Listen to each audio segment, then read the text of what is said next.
Toyota All New Hilux Serangga resmi diperkenalkan di Kota Makassar melalui seremonial peluncuran yang digelar oleh PT Toyota Astra Motor, TAM, dan Kala Toyota di Atrium Mall Ratu Indah, Mari, pada Sabtu, 19 Oktober 2024. Event bertajuk Pesta Rangga ini menjadi ajang bagi Toyota untuk menunjukkan komitmennya dalam menyediakan kendaraan serbaguna yang mampu mendukung kebutuhan bisnis di Sulsel dan seluruh Indonesia.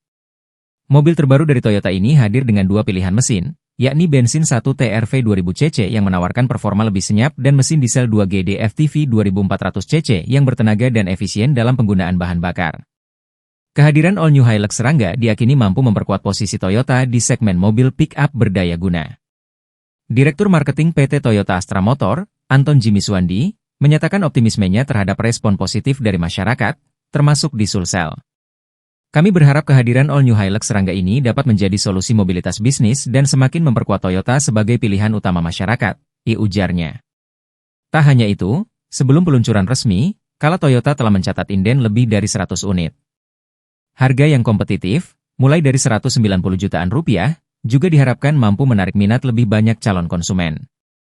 Selama event Pesta Rangga yang berlangsung hingga 27 Oktober 2024, pengunjung dapat merasakan langsung pengalaman berkendara dengan test drive serta menikmati berbagai promo menarik, termasuk cicilan mulai 3 jutaan rupiah dan DP mulai 10%.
Download Tribun X sekarang, menghadirkan lokal menjadi Indonesia.